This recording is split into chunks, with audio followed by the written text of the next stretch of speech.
Welcome back to English Every Day, the podcast where we make learning English easy and fun. I'm Zane. And I'm Sarah. Welcome, everyone. We are so happy you are tuned in with us today. Sarah, how are you doing today? I'm doing great, Zane. The sun is shining, I have my favorite cup of coffee right here, and I am ready to chat. How about you? I'm feeling good too. A little tired, but excited for today's episode. Oh no, why are you tired, Zane? Did you stay up late again? Yes, guilty as charged. I was reading a really good book and lost track of time. I do that all the time. Books can definitely steal your sleep. They really can. But today's topic is going to keep us both wide awake because it's something every beginner learner needs. That's right. Today we are talking about everyday words in English, specifically the words we use around the house and in our daily routines. Yes, we want to help you learn vocabulary that you can actually use every single day, right in your own home. Exactly. No difficult academic words today. Just simple, natural, and super useful English. Before we start, let me ask you a quick question, Sarah. What is the very first thing you do when you wake up in the morning? That's easy. The very first thing I do is turn off my alarm clock. Me too. I usually hit the snooze button at least twice. Oh, I know that feeling. But alarm clock is a great daily word to start with. It really is. So let's dive into our morning routines and learn some great vocabulary together. Sounds like a plan, Zane. Let's get started. So after you turn off your alarm clock, Sarah, what comes next? Well, I usually step out of bed and walk into the kitchen. The kitchen, my favorite room in the entire house. Mine too. The kitchen is where the magic happens, and by magic, I mean coffee. Absolutely. Coffee is essential. So what appliances do you use in the kitchen every morning? First, I open the refrigerator to get some milk. Refrigerator. That's a long word, but native speakers often shorten it, right? Yes, that brings us to our first English tip today. Native speakers usually just say fridge. That's so much easier to say. Fridge. Can you give us an example sentence? Sure, I put the cold milk back in the fridge. Perfect. I open my fridge every morning to get eggs. I love cooking breakfast. Oh, nice. Do you use the stove or the microwave? I use the stove to fry my eggs in a pan. Yum. You know, last week I had a funny accident on the stove. Oh no, what happened? I was trying to cook pancakes, but I got distracted by my phone and totally burned them. Classic mistake. Were they completely black? Yes, they looked like dark rocks. It was a sad moment for my stomach. Sad for your stomach, but funny for us. So stove is what we use to cook food with fire or heat. Right. And burnt is when you cook something for too long and it turns black. Good phrase. I accidentally burnt my breakfast. Exactly. Now, listeners, we want to hear from you for a moment. What is your favorite thing to cook in the morning? Leave a comment below. Yes, tell us in the comments. We love reading your responses. Okay, Zane. So after breakfast, what is next in your daily routine? Well, after eating, I have to wash my dishes in the sink. Ah, the sink. Nobody likes doing dishes, but it has to be done.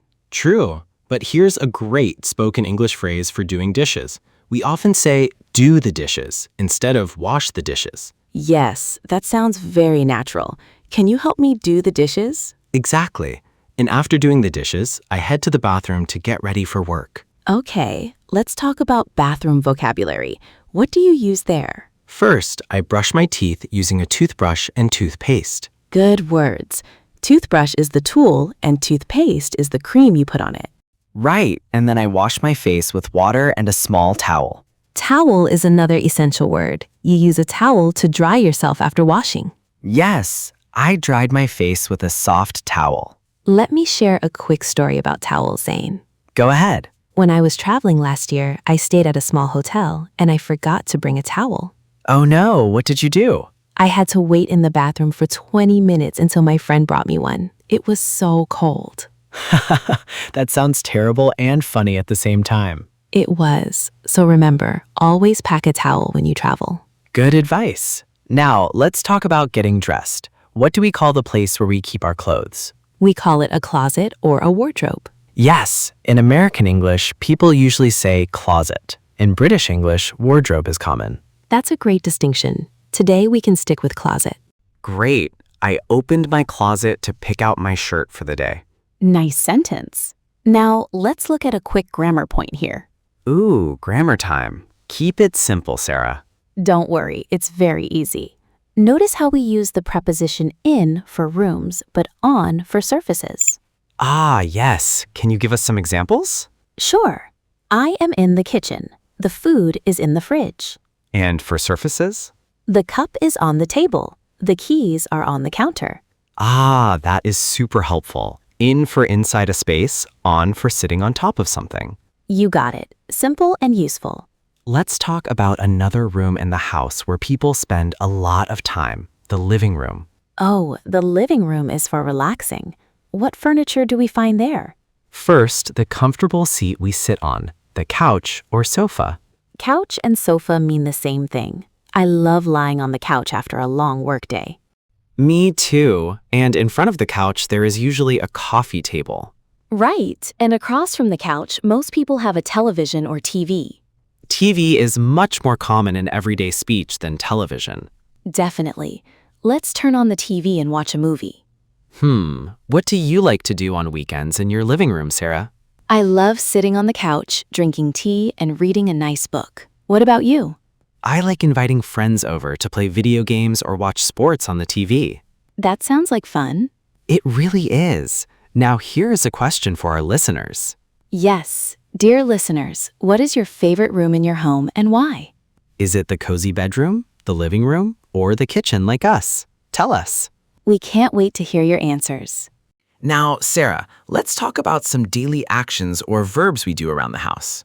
Good idea. Words like clean, sweep, and tidy up.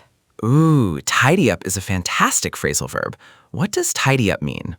Tidy up means to make a room clean and organized by putting things in their proper places. Like putting books back on the shelf or folding clothes. Exactly. I need to tidy up my living room before guests arrive. That sounds very natural. What about sweep? You use a broom to sweep the floor when there is dust or dirt. Right. I sweep the kitchen floor every evening. And if you have a carpet, you vacuum the floor. Yes, vacuum can be both a noun, the machine, and a verb, the action. Example, I need to vacuum the carpet today. Excellent. Let's do a quick recap of the everyday words we learned today. Great idea. Let's go through them slowly. We talked about kitchen items, fridge, stove, and sink. We talked about bathroom items, toothbrush, toothpaste, and towel. We covered living room items, couch, coffee table, and TV. And we learned great everyday actions. Do the dishes, tidy up, sweep, and vacuum. Plus our grammar tip, using in for spaces and on for surfaces. That is a lot of useful English for one day. It really is. Remember, practice makes perfect. Try using these words today as you move around your own house. Look at your fridge and say fridge out loud. Point to your couch and say couch. It really helps your memory. Yes, your family might think you are a bit crazy, but your English will improve fast. Exactly. Well, that brings us to the end of today's episode of English Every Day. Thank you so much for listening and practicing with us today. If you enjoyed this video, please click the like button and subscribe to our channel for more simple English lessons. Don't forget to leave your answers to our questions in the comments below. Have a wonderful day, keep practicing, and we will see you in the next episode. Bye-bye, everyone. Take care.